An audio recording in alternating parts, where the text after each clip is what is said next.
സ്നേഹമുള്ളവരെ, പഴയ കാര്യങ്ങൾ, മുൻപുള്ളവ, കഴിഞ്ഞുപോയ ദുർദിനങ്ങൾ, കഴിഞ്ഞുപോയ പ്രശ്നങ്ങൾ നിങ്ങൾ ഇനി ഓർക്കേണ്ടെന്ന് യെശയ്യാ പ്രവാചക പുസ്തകം 43-ാം അധ്യായം 18-ാം തിരുവചനം പറയുന്നേ, പഴയ കാര്യങ്ങൾ, മുൻപുള്ളവ നിങ്ങൾ ഇനി ഓർക്കേണ്ടെന്ന്.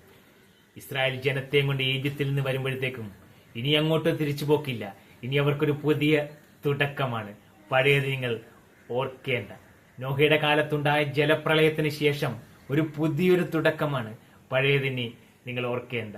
1, 2, 3 പ്രാവശ്യം തള്ളി പറഞ്ഞ പത്രോസേ, നീ ഇനി അതോർത്തിരിക്കേണ്ട കേട്ടാ. നിനക്കിനൊരു പുതിയ തുടക്കമാണ്. മുൻപുള്ള കാര്യങ്ങൾ, മുൻപ് നടന്നുപോയ കാര്യങ്ങൾ ഓർത്ത് നിങ്ങൾ ഇനി സമയം കളയണ്ട. നിങ്ങൾക്കിനി ഒരു പുതിയ തുടക്കമാണ്. യെശയ്യാ പ്രവാചക പുസ്തകം 43-ാം അധ്യായം അതിന്റെ അടുത്ത തിരുവചനം പറയുന്നു, നിനക്ക് വേണ്ടി ഞാൻ ഇനി പുതിയത് ചെയ്യും, പുതിയൻ. പഴയ കാര്യങ്ങൾ ഓർത്ത് സമയം കളയണ്ട, പഴയ കാര്യങ്ങൾ ചിന്തിച്ചിരിക്കേണ്ട. പുതിയതാണ് ദൈവം നിനക്ക് വേണ്ടി ഇനി ചെയ്യാൻ പോകുന്നത്. ഒറ്റ കാര്യം മാത്രം ചെയ്തുകൊണ്ട് മുന്നോട്ട് പോകുക, വിശ്വസിക്കുക, നിങ്ങൾ പ്രാർത്ഥിക്കുക. ദൈവം നിങ്ങളെ കൈവിടത്തില്ലെന്നേ. ദൈവം നിന്റെ കൂടെ ഉണ്ട്. ദൈവം അനുഗ്രഹിക്കട്ടെ.